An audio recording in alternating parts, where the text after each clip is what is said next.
धर्मांतरण क्या है ये मुद्दा? क्या धर्मांतरण करना सही है या गलत?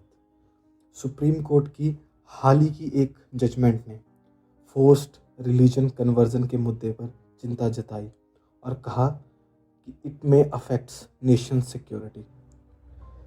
देखिए, धर्म परिवर्तन का मुद्दा नया नहीं है। मेडिवल टाइम में, सल्तनत काल तथा मुगल काल में हजारों धर्म परिवर्तन हुए। औरंगजेब द्वारा बहुत से हिंदुओं का जबरन धर्म परिवर्तन करवाया गया। बहुत से सिखों तथा हिंदुओं पर अत्याचार किए गए ताकि वह अपने धर्म को बदलें। ब्रिटिश शासन के दौरान एक एक्ट का जिक्र आता है जिसे चार्टर एक्ट ऑफ 1813 कहा जाता है। इसने ईसाई मिशनरीज के लिए भारत के द्वार खोले तथा क्रिश्चियनिटी को प्रमोट किया जाने लगा। यहाँ तक कि इसमें यह भी प्रावधान था कि जो क्रिश्चियनिटी में कन्वर्ट होगा उसे उसके हेरिडेटरी राइट्स यानी पैतृक संपत्ति के जो अधिकार हैं वह बने रहेंगे, उसे प्राप्त होंगे। जो ऐसा नहीं करेगा उससे ये अधिकार छीन लिए जाएंगे। प्रेजेंट टाइम की बात करें तो आप देखेंगे अभी भी यह मुद्दा देश के हर कोने में दिखाई देगा। छत्तीसगढ़, बिहार, झारखंड और बहुत से ट्राइबल एरियाज में जबरन लोगों को लालच देकर उनका धर्म परिवर्तन किया जा रहा है। और देखिए, गिरिडीह के देवरी प्रखंड और बेंगाबाद प्रखंड में ईसाई मिशनरियों पर लोगों को बहला फुसलाकर धर्म परिवर्तन कराने का आरोप लगा है। रांची के नगरी में दिन के उजाले में धर्मांतरण का खेल चल रहा है। आदिवासी परिवारों को पैसे का प्रलोभन और सुविधा का लालच देकर ईसाई बनाया जा रहा है, जिसे रोकने में पुलिस फेल है। पंजाब के बॉर्डर एरिया में कई सिखों को क्रिश्चियनिटी में कन्वर्ट कर दिया गया है। गुरुद्वारों को तोड़कर चर्च बन गए हैं। एक और मुद्दा देखा जाता है जिसका नाम है लव जिहाद। यह मुद्दा भी धर्म परिवर्तन से ही संबंधित है।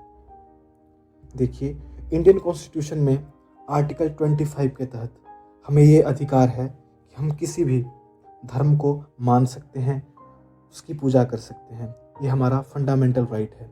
लेकिन इसमें सेल्फ कॉन्शियस यानी स्वविवेक होना बहुत ज़रूरी है। किसी भी व्यक्ति को फोर्सफुली किसी भी धर्म में नहीं लाया जा सकता। अब प्रश्न यह भी है कि क्या भारत में इसके लिए कोई लॉ या कानून है? बहुत से राज्यों ने इससे संबंधित कानून बनाए हैं। ओडिशा ने सबसे पहले 1967 में इससे संबंधित एक कानून बनाया जिसका नाम Odisha freedom of religion act 1967 है। इसके बाद मध्य प्रदेश, अरुणाचल प्रदेश, छत्तीसगढ़, गुजरात, हिमाचल प्रदेश, झारखंड, राजस्थान, तमिलनाडु, उत्तराखंड आदि ने भी इससे संबंधित कानून बनाए हैं। कर्नाटक असेंबली ने हाल ही में इससे संबंधित एक एक्ट पास किया है तथा हिमाचल ने भी रिसेंटली अपने 2006 के एंटी कन्वर्जन एक्ट को अमेंड करके the HP freedom of religion act लाया है, जिसमें फोर्स कन्वर्जन की पनिशमेंट को 7 से 10 साल तक बढ़ा दिया गया है। इस मुद्दे को सुलझाने के लिए कानून के साथ साथ स्वविवेक की बहुत ज़रूरत है।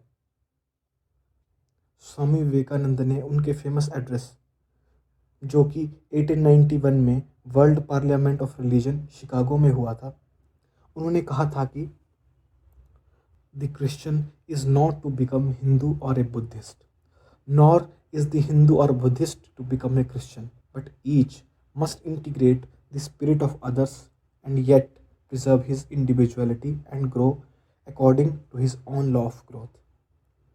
हर व्यक्ति को अपने धर्म के अनुसार ही अपने व्यक्तिगत स्तर को समझना चाहिए। सभी धर्म का मुख्य लक्ष्य एक ही है। सभी रास्ते ईश्वर की ओर ही ले जाते हैं। ज़रूरत है तो बस इस सत्य को जानने की, पहचानने की।